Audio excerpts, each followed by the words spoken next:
So let's look at another question. A ball of mass 2 kg is dropped from a height capital H above a horizontal surface. It rebounds to a height small h after one bounce. The graph that relates h to h is shown in figure. If the ball was dropped from the initial height of 81 meter and made 10 bounces, the kinetic energy of the ball immediately after the second impact when the surface is given by. So one derived equation that you should keep in mind is, or you can either see it from the graph, that E is nothing but root over h by capital H.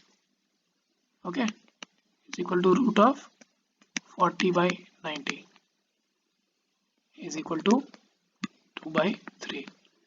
Now the kinetic energy of the ball just after second bounce will be what? So after the second bounce, my kinetic energy will be nothing but half m e square u whole square is equal to half m e is 4 u square is nothing but e to the power 4 into mg h, which turns out to be 2 by 3 to the power 4 into 2 into 10 into 81, which is nothing but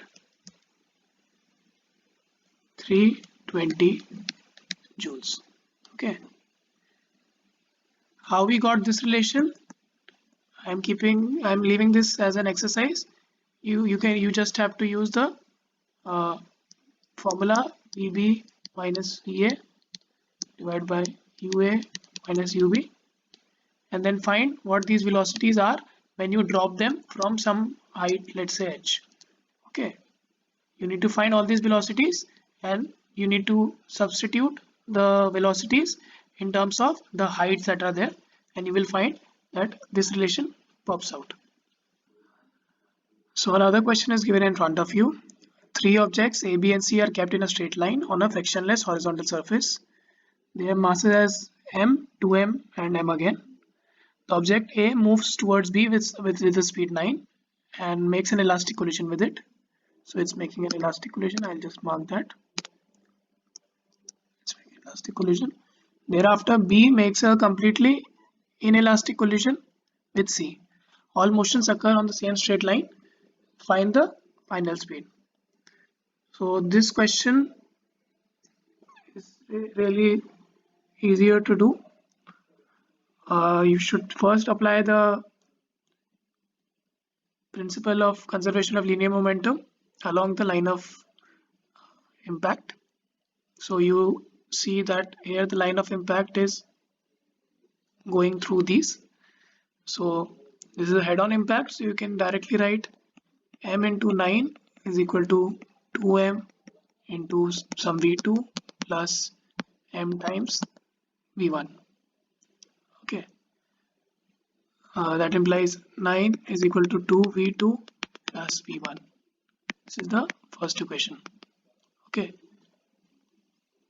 next 1 is equal to minus v2 by v1 by 0 minus 9. This is the coefficient of restitution formula. It's equal to v2 minus v1 divided by 9.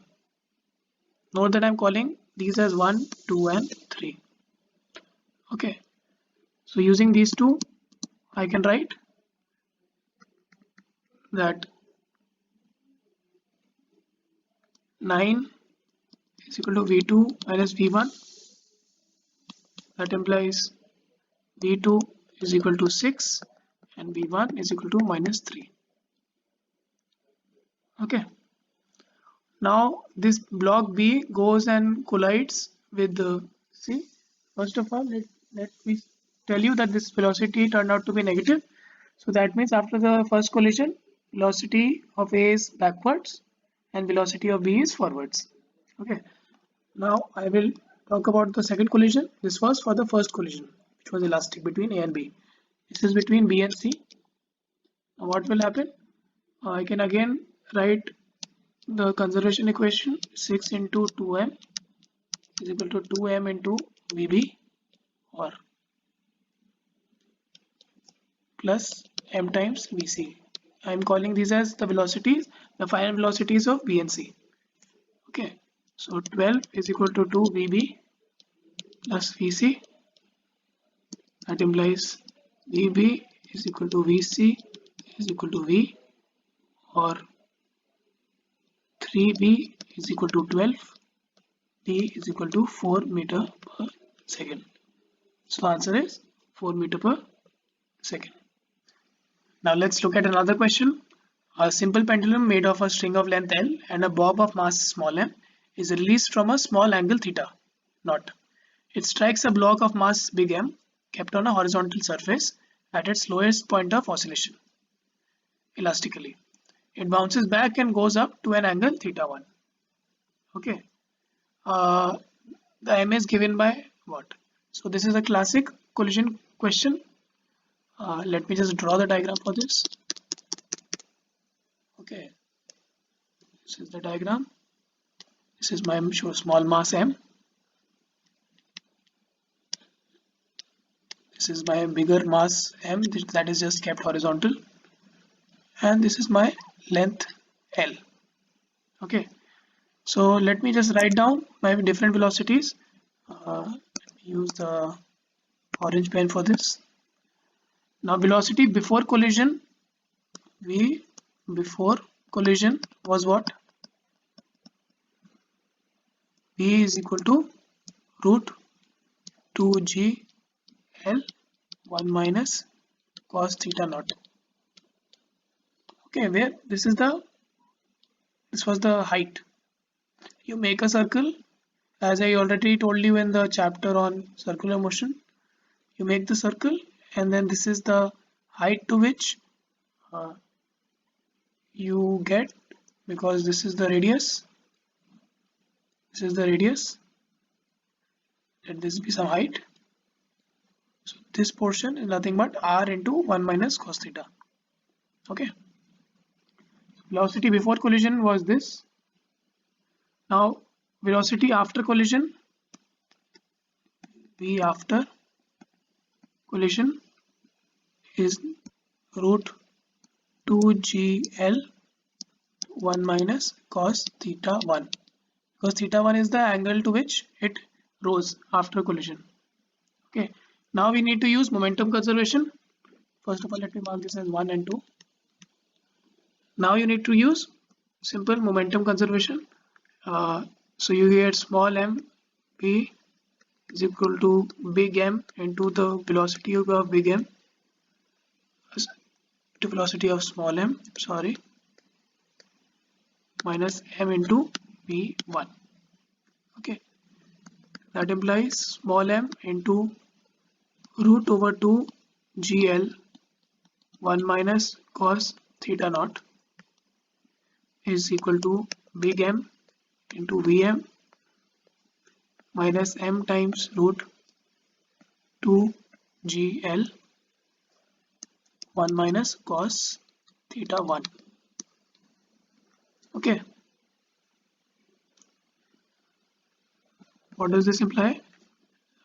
This implies that m into root 2 gl into root 1 minus cos theta naught plus root of 1 minus cos theta 1 is nothing but m times Vm. Okay, now it is given that the elastic E is equal to 1, because it's given that they are colliding elastically. So if E is equal to 1, then my relative velocities of approach divided by separation by approach are nothing but E is equal to 1 is equal to Vm plus root 2 gl 1 minus cos theta 1 divided by root over 2 gl 1 minus cos theta naught. Okay, so this is another equation that you should keep in mind. Now what can we do? I can simplify equation 3 further, so I can get this in terms of Vm. So my Vm is nothing but root 2gl 1 minus cos theta naught, or I can club this together. I'll club this together. So I will have root 2gl into root of 1 minus cos theta naught minus root of 1 minus cos theta 1 is equal. Okay, so I'll probably mark this as 4, and there's no need for this, so I'll mark this as 3. Okay, now what can we do? Now I can easily write this as m into root 2gl into root of 1 minus cos theta naught plus root 1 minus cos theta 1 is nothing but mvm. Okay, now if you just divide these two, I'll get root of 1 minus cos theta naught plus root of 1 minus cos theta 1 divided by root of 1 minus cos theta naught minus root of 1 minus cos theta 1 is equal to big M divided by small m. Now you can use the componendo dividendo rule from mathematics, and you can easily write this as small m minus big M divided by small m plus big M using componendo dividendo rule.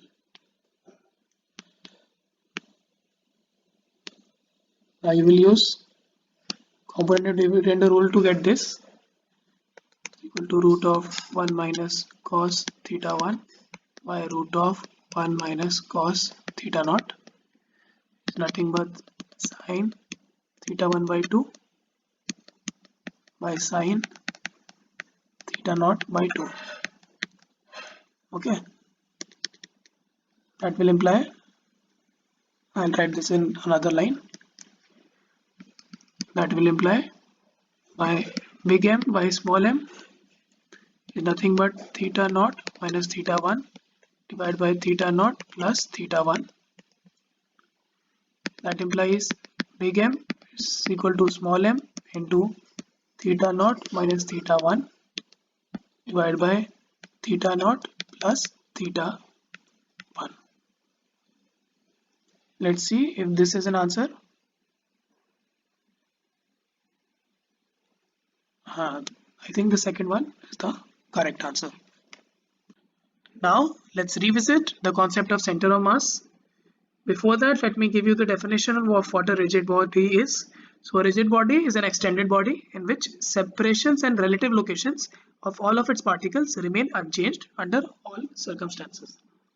So what that means is, for example, if I consider the case of a ball rolling on the ground and moving in this direction, then let me take any two points on the ball or in the ball.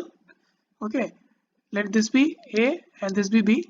They are at this point at some time t naught.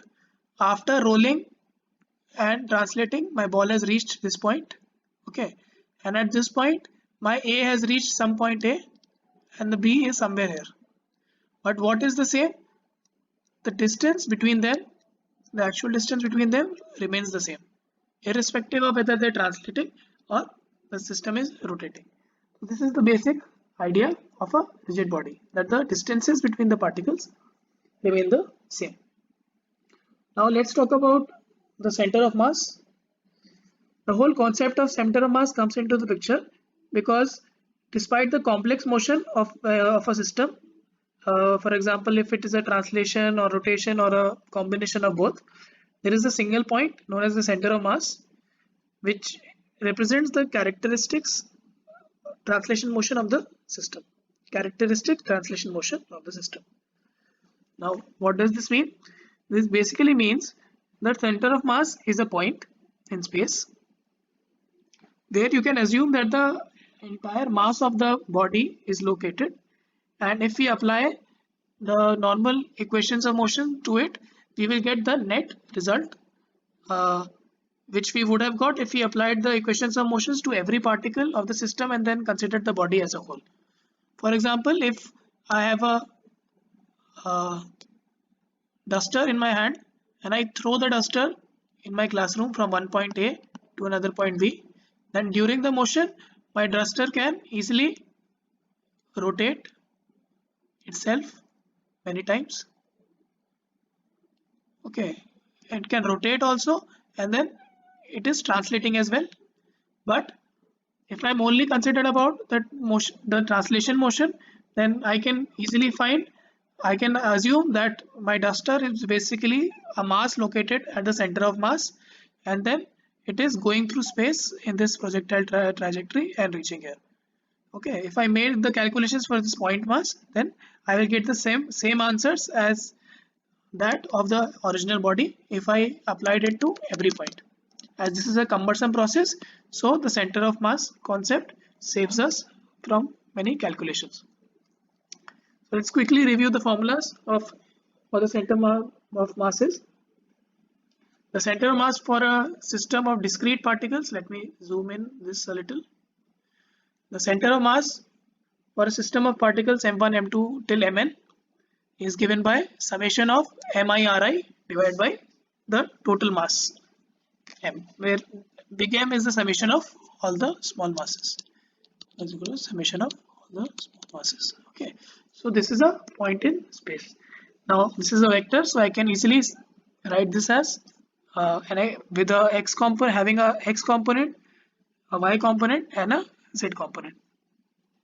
Similar to this, I can even define my velocity of the center of mass, which is nothing but the summation of mi into vi divided by total mass, and acceleration of center mass as well, mi into ai divided by m.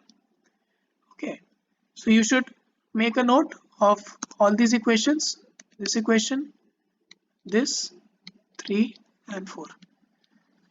This is basically all you need to find the velocities, acceleration, and the position of the center of mass for a discrete system. Now if you have a continuous system, for example a ball, or you have a lamina, okay, for all these systems the center of mass is found out using an integral, which is integral over r dot dm divided by m, and where m is another integral, which is an integral of mass, the small mass element. Similarly, you can write this as a x component, a y component, and a z component. The center of let me make one more point clear, that the center of mass of a symmetric and uniform mass density distributions lies on the axis of symmetry. Similarly, for uniform bodies, it lies on the geometric centers. Now, you should keep this in mind, that for some systems, the center of mass is different from the geometric center of the body. For example, if I consider a lamina made of wood, a square lamina, then my center of mass is at the center. Okay, and this is also the geometric center of the square. But if I just take the same lamina and remove a portion from it from one side and keep maybe a steel, make a steel circle and keep it there, then the center of mass shifts towards the steel a little, Okay, so if my original center of mass was here, it shifts to the right side, but the geometric center of the square remains still at the center. So this is something that you should keep at the back of your mind. It may come as a factual question. Now let me just tell you about center of masses of some commonly asked systems. Before that, you need to revisit some coordinate systems which are polar, cylindrical and spherical, because in the paper, if you don't remember the exact center of mass of the body that is in question, then you can also derive it if you have some extra time left on your hands. Okay, so the first one is the polar coordinate system. In it, this basically describes the circular forms that are there, in which my x coordinate is written as r cos theta and y as r sin theta, where r is the radius or basically the distance of the point in question from the center, and theta is the angle. Okay, this will be used to derive circular disc, circular rod, circular ring, circular plate, and even cone. Next is the cylindrical system. In the cylindrical system, it's very much similar to the circular system. So you have x is equal to r cos theta, y is equal to r sin theta, and z is nothing but the original z that you had in Cartesian coordinates. So if a question asks you to derive it for solid cylinder or a hollow cylinder, then it will be better if you use this coordinate system. Let's go down and look at the spherical system. For the spherical system, you have your x coordinate given as r cos theta sin phi, y as r sin theta sin phi, and z is equal to r cos theta phi. Now what are these angles? Uh, let this be my point in space. This is r cap, which is my point in space, the radial vector from the center. This is the center. Okay. Now the angle with the z axis, this angle is your phi. Okay, and what this r projects on the xy plane is given by the angle theta. So for example, this was my r. Okay, this was my z axis. Okay, and this is my x and y axis. Then this is in 3D, so this angle between r and z is phi. Okay, now this 3D vector has a corresponding point on the xy plane. Okay, that point has an angle with the x-axis, which is theta. Okay, so this will be useful if you go to derive it for the solid sphere, shell, or a hollow sphere. These are continuous bodies, so the procedure remains the same. You should just remember that your vector is equal to integral of r dot dm by integral of dm. Okay, and you will always be given something like the sphere is of a uniform mass density, so you will have a relation between the mass and the volume. So this will be done, but most of the times it will not be asked in the question, because this is a slightly lengthy procedure, and it has been asked as a factual question before, in which you had to remember it and then just tell the people what the answer really is. So I'll give you a list of center of masses that generally have come in the paper before, and you should at least try to remember some of them. So the first is the center of mass of any two bodies, m1 and m2. Okay, so my center of mass is the center of mass of the two particle system lies between the two particles on the line joining them, and it divides the distance between them in an inverse ratio of masses of the particles. Okay, for the two mass system, it's very easy to do, and you should take a note of this, or you can easily derive this as well, because for the discrete case it's really simple to derive. For the rectangular plate, you have that your center of mass, the x coordinate of the center of mass is b by 2 and y is l by 2. This is fairly intuitive as well. You can easily find the center of a rectangle. Okay, this one. For an equilateral triangle or a triangle, by qualitative argument, you know that the centroid is h by 3, So the center of mass is at the centroid. So that is why I said before, in many of the cases, the center of mass and the geometric center will lie on top of one another, but for some cases it will vary. Now let's take a look at the semicircular ring. For a semicircular ring, it is at the center, but it has a y coordinate of 2r by pi. Okay, you should take a note of this. Similarly, you should take a note of a semicircular disk.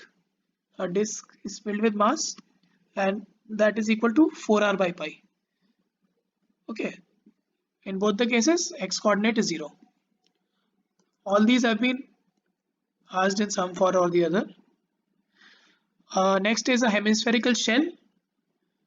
Note that x coordinates are all 0 here because we have kept the axis in the center, and a hemispherical shell has y is equal to r by 2. A solid has 3r by 8, and a solid circular cone has h by 4, whereas a hollow circular cone has h by 3. Okay, this has already been asked in one of the papers before, so you should definitely take a note of some of these, because it will be a little tricky for you to do this under 2 or 4 minutes in the paper. Let us look at the center of mass of composite bodies. In the papers, you might be asked to find the center of mass of two bodies that are connected. One of the questions that I have seen before is cubes that are kept on top of each other, and there are many cubes kept like this. There are cubes here, everywhere, and there are 4 or 5 cubes, and then they ask you to find the center of mass of this system. So how do you calculate the center of mass of a composite body? First of all, what you do is you find the center of mass of each body separately. Okay, so for this disk, my center of mass will be somewhere here. For this square piece, my center of mass will be somewhere here. Okay, then what you do is then you take these two as point masses. Okay, for example, I call it my disk D, I call this a square S. So the center of mass of the entire system will be written as mass of D into x of D. X is this position where I have assumed center of mass of the disk to be, plus mass of S into x of S divided by mass of disk plus mass of S. Similarly, you can find the y coordinate as well. Okay, so these kind of questions can come. All you need to do is you need to find the center of masses separately for each. The center of mass formula remains the same. For a discrete case, you have for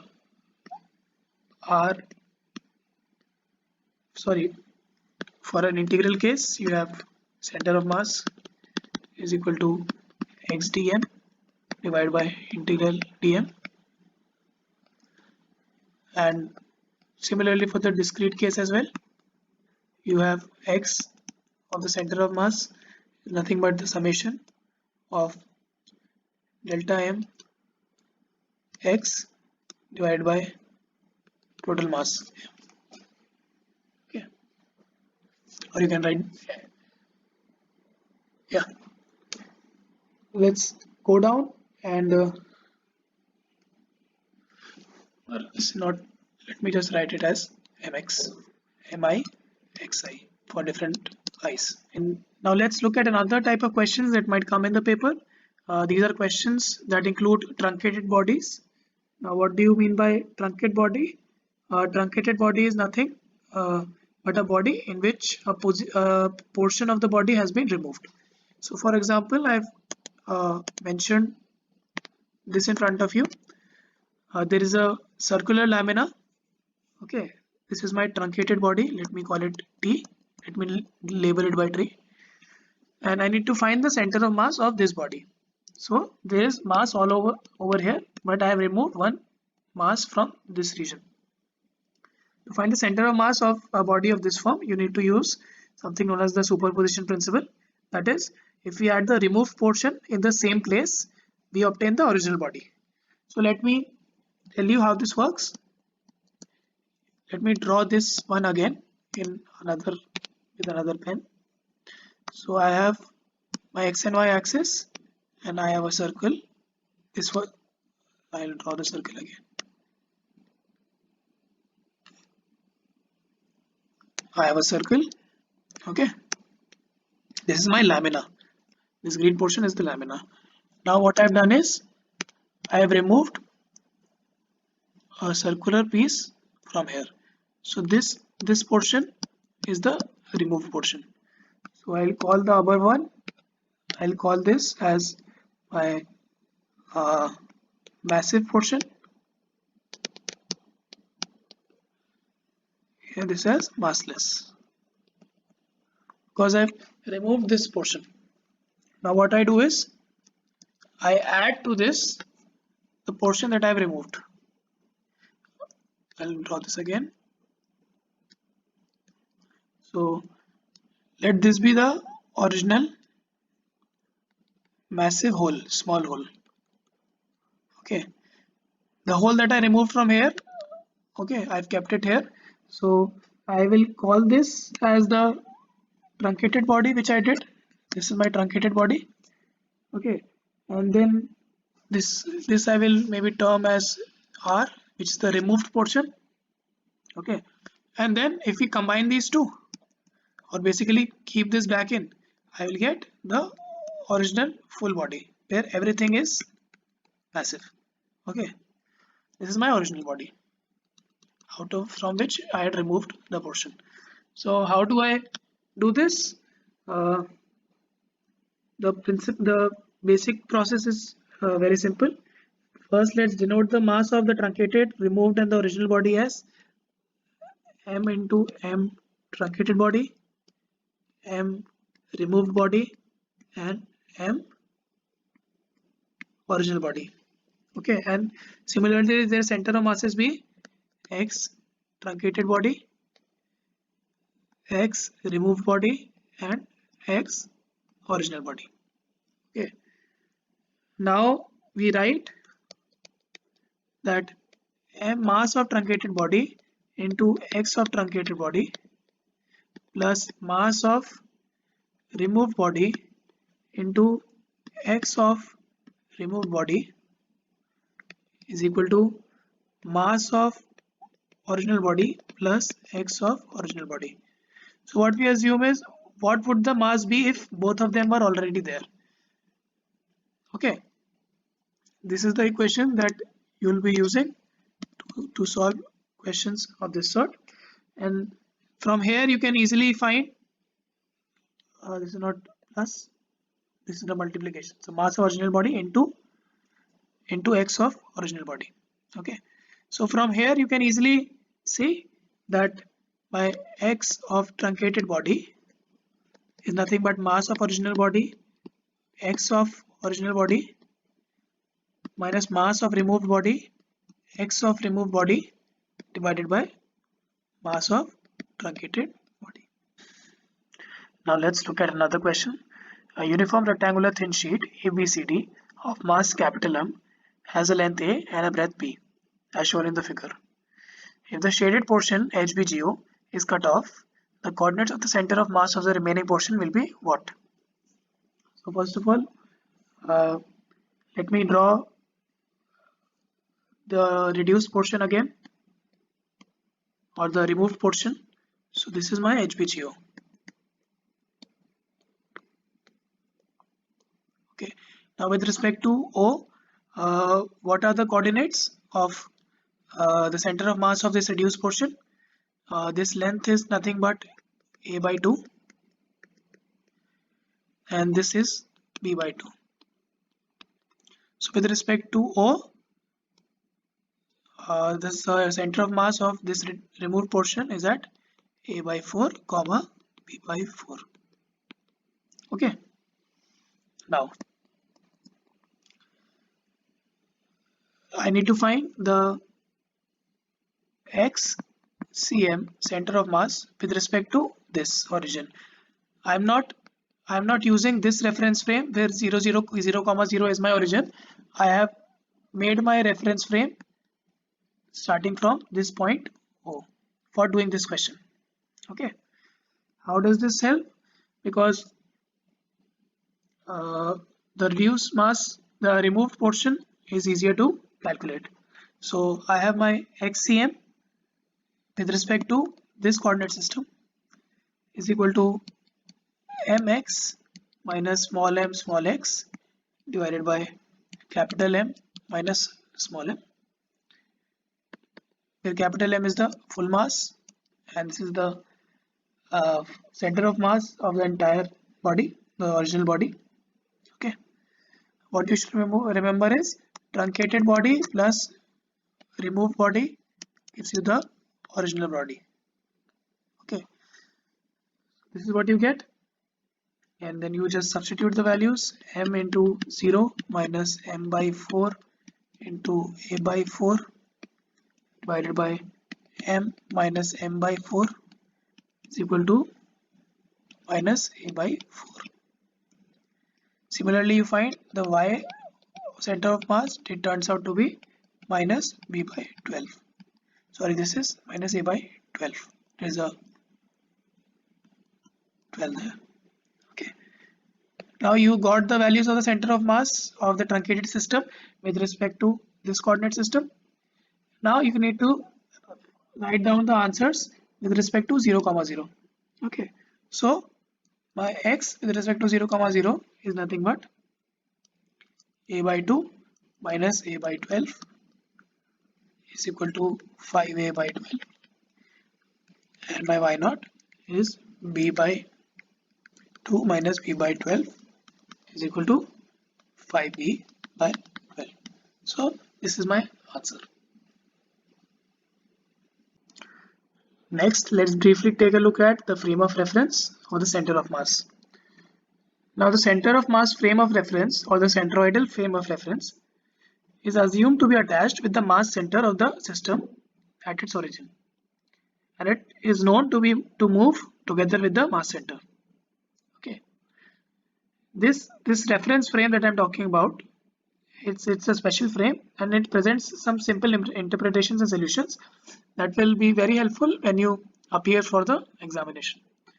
So in the centroidal frame, the center of mass is at the origin, as I told right now, and therefore the position vector, velocity and acceleration of the mass center is all 0.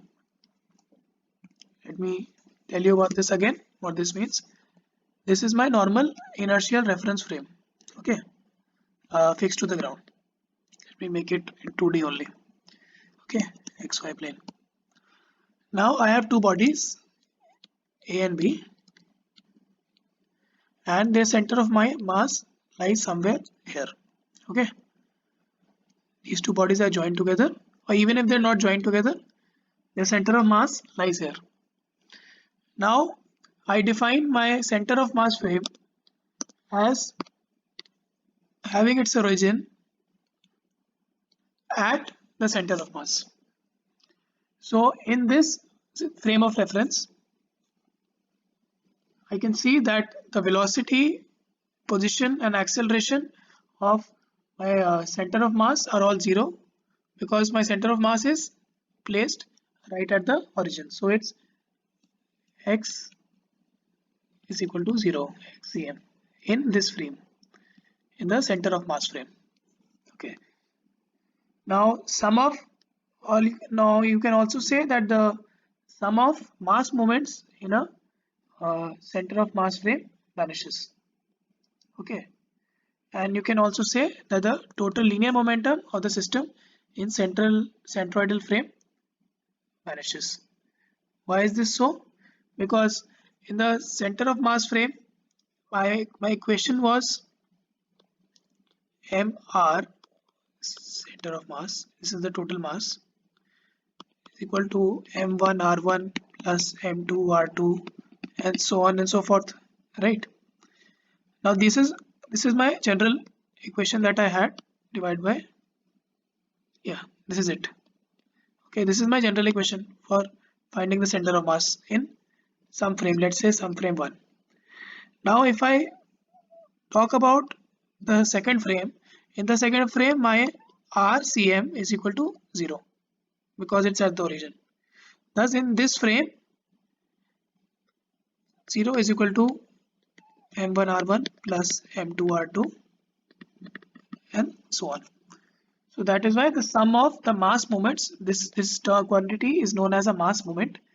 The sum of the mass moments is equal to 0. Similarly, the total linear momentum is also 0. Why? Because linear momentum can also be written as this, and so on. Here also VCM will go to 0 in second frame. That is why in the second frame, my sum of the momentums vanish. Let's quickly go to some more results on a system of particles. So my first result says that the summation of all the forces on the particles will lead to basically a net force, which is the total mass m into the acceleration of the center of mass. So I can assume all the particles to have a center of mass here, and my net motion will be of this center of mass having some acceleration AC. Instead of studying the motion of every particle distinctly, I want to calculate only translational quantities. So what did we do in this case? We denoted the mass of the whole body as m, as big M, and acceleration as AC relative to the inertial frame. Here we are talking about the inertial frame. So Newton's second law, which represents the translation motion of the system of particles, is represented by this equation. Okay. Secondly, I can look at the second equation, which is nothing but one of the Newton's laws, which says MAC is equal to dPc by dt, which relates the momentum of the center of mass to the acceleration of the center of mass. So now we can just assume that whenever you are given a system of particles, you can first try to find out its center of mass and then find the motions of all other bodies with respect to the center of mass. This will become clear as we go along. This is the same equation as above. My FTT, which is the impulse, is nothing but final momentum of the center of mass minus initial momentum of the center of mass.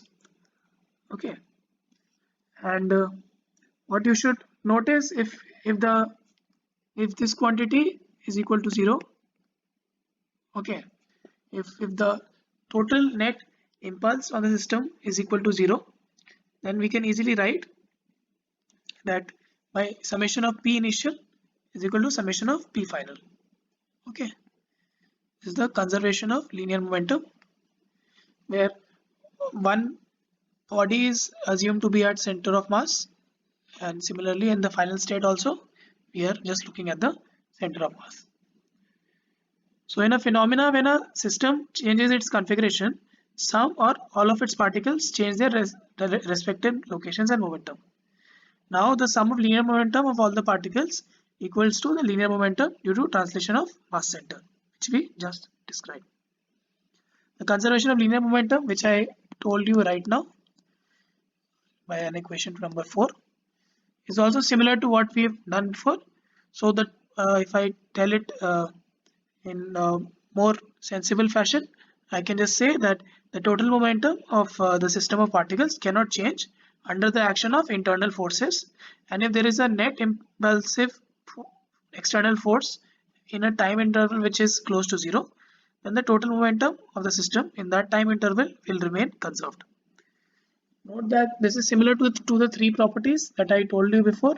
If those 3 properties are valid, then we can easily apply the principle of conservation of linear momentum. Now there are 3 properties that you should take a note of.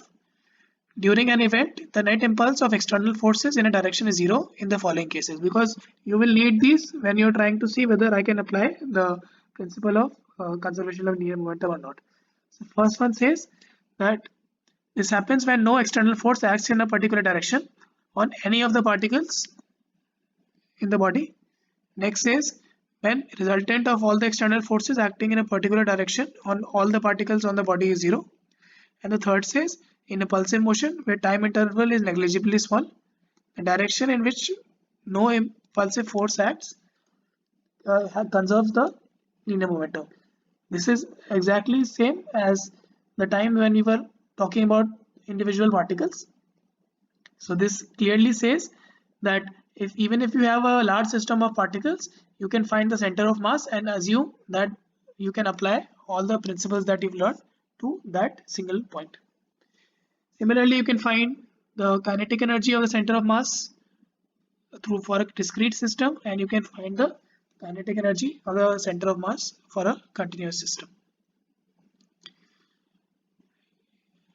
Another thing that you should keep in mind is I can find the kinetic energy or kinetic energy of any object on any point on my rigid body using this relation. What does this say?